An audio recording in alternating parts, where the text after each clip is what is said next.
Hello दोस्तों, आज हमारे साथ जुड़ेंगे अंकित गिरी जो कि महानगर अध्यक्ष हैं आम आदमी पार्टी मेरठ से। पहले तो नमस्कार आपके चैनलों को, आपके दर्शकों को मेरी पार्टी की तरफ से नमस्कार। जी बताइए। सर, देखा गया है कि अभी सुप्रीम कोर्ट का एक ऑर्डर आया है कुत्तों को शिफ्ट करने के लिए, तो उसके बारे में आप क्या कहना चाहेंगे? देखिए, सुप्रीम कोर्ट के आदेश के खिलाफ जाना या उनके किसी आदेश पर टिप्पणी करना ये किसी व्यक्ति के लिए व्यक्तिगत रूप से सही नहीं होगा। लेकिन हाँ, सच बात है कि आज के समाज में जिस तरीके से मनुष्य के लिए रहने खाने की व्यवस्था होनी चाहिए, उसी तरीके से जीव जंतुओं के लिए भी रहने खाने का इंतजाम होना चाहिए। अब 14 अगस्त 2025 में सुप्रीम कोर्ट ने कुत्तों के लिए शेल्टर हाउस बनाने की एक घोषणा की है। उन्होंने कहा है कि सर, उसको लेकर आप क्या कहना चाहेंगे? देखिए, पर कैपिटल इनकम एक बहुत बड़ा मुद्दा है।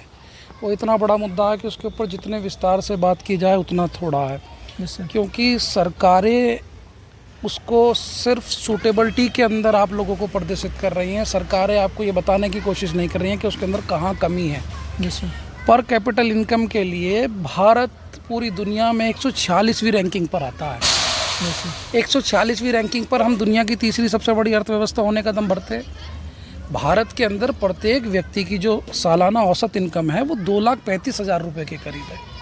जिस जापान को पछाड़कर हम भारत को तीसरे नंबर पर आने की बात करते हैं, वहाँ प्रत्येक व्यक्ति की सालाना है 33 लाख रुपये। 33 लाख रुपए जिस आदमी को, प्रत्येक व्यक्ति को सालाना इनकम हो, और वहाँ 2,35,000 रुपये प्रत्येक वाले व्यक्ति से कैसे आप होने के भाव में वो इतने आगे पहुँच चुके हैं। 12 करोड़ उनकी जनसंख्या है और 1929 के अंदर पहली मेट्रो ट्रेन चला चुके हैं वो। आप शायद 2008 या 2010 के करीब भारत में मेट्रो लाकर अपने आप को विकसित भारत होने का सपना बता रहे हैं, लेकिन जापान 1927 के करीब मेट्रो ट्रेन ले आया, 1969 में रैपिड ट्रेन ले आया है, 1968 के अंदर ATM का इंतज़ाम कर दिया है। तो वो देश टेक्नोलॉजी के मामले में हमसे बहुत आगे है। आगे होना भी चाहिए। अक्सर विकसित होने के लिए हम शिक्षा पर जोर डालते हैं कि विकसित होने के लिए शिक्षा एक बड़ा मुद्दा है। मैं मानता हूं कि सरकारों का लोगों की मांग की तरफ से उनके ध्यान को हटाने के लिए शिक्षा एक मुद्दा बनाया गया है। आप देखिए कि किसी भी देश की जो वैल्यूएशन है, उसकी पॉकेट का जो पैसा है, वो ये तय करता है कि वो देश कितनी जल्दी के साथ विकसित करेगा। आप एक बात समझ के चलिएगा कि आप एक हाई स्टैंडर्ड सोसाइटी के अंदर जाते हैं, वहाँ आपको पानी की बोतल मिनरल वाटर में मिलेगी। आप किसी गरीब के घर जाते हैं तो वो गिलास लेगा, उसको मांझेगा और आपको पानी पिला देगा। वे दोनों अंतर भारत के अंदर क्यों हैं? वो दोनों के दोनों अंतर शिक्षा से नहीं है, वो दोनों के दोनों अंतर लोगों की पॉकेट के अंदर पैसे से हैं। उसने अपनी जीविका का सुधार किया है, उसने अपने आप को वो मोटिफाइड किया, वो विकसित की और ले जा चुका। अगर मैं उस गिलास धोने वाले व्यक्ति की बात करूं तो उससे मिनरल बोतल वाला व्यक्ति विकसित हो चुका है। उसमें एजुकेशन पॉलिसी का कोई लेना देना ही नहीं है। तो मैं मानता हूं कि अगर कोई भारत के अंदर लोगों के पास पैसा होगा, वो अपने रोज़गार का सर्जन करेंगे। रोज़गार का सर्जन करेंगे तो पर कैपिटल इनकम हमारी बढ़ेगी और हो सकता है कि हम वास्तविक रूप से विकसित भारत की ओर सपना देख सकें।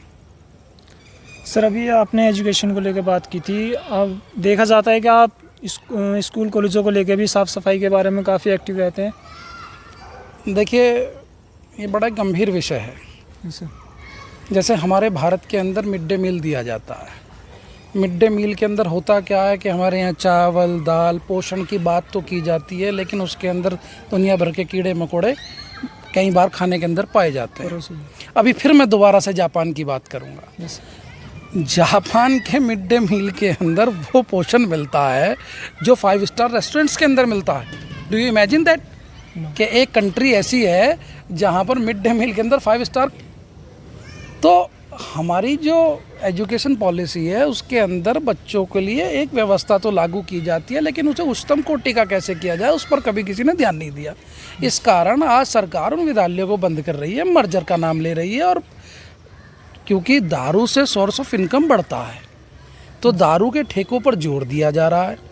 स्कूल के बच्चों के लिए विद्यालय खोलने से वेतन का बोझ बढ़ता है, तो अपना बोझ बढ़ाने के लिए विद्यालय को बंद किया जा रहा है। तो आम आदमी पार्टी पूरे प्रयास के साथ उन विद्यालयों के खिलाफ जोरदार यूपी के अंदर लड़ाई लड़ रही है ताकि बच्चों के वह स्कूल और व्यवस्थाएं बनी रहें। तो इसलिए आम आदमी पार्टी के आज राज्यसभा सांसद संजय सिंह, जो उत्तर प्रदेश के प्रभारी भी हैं, उनके अनुसार यूपी के सभी प्राथमिक विद्यालयों के अंदर सफाई का कार्यक्रम चलाना था, जिसके कारण आज मेरठ में भी पार्टी ने सफाई का कार्यक्रम गगोल स्थित प्राथमिक विद्यालय के अंदर चलाया।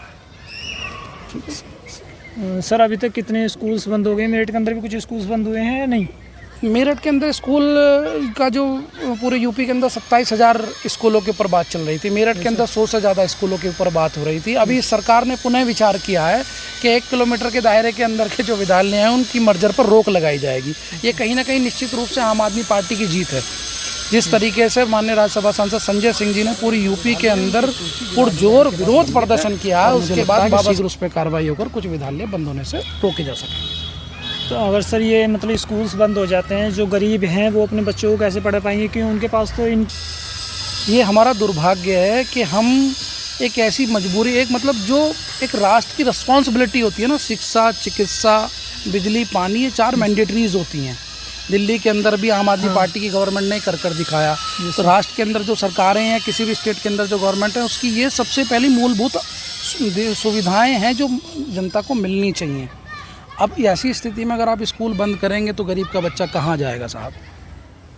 वो पढ़ने से विवश हो जाएगा। मैंने पर्सनली कई स्कूलों का दौरा किया, मैंने वहाँ जाकर देखा कि दूरी के हिसाब से बहुत छोटे छोटे बच्चे थे, रास्ता पार नहीं कर सकते थे, उन्होंने उस स्कूल में जाना ही बंद कर दिया।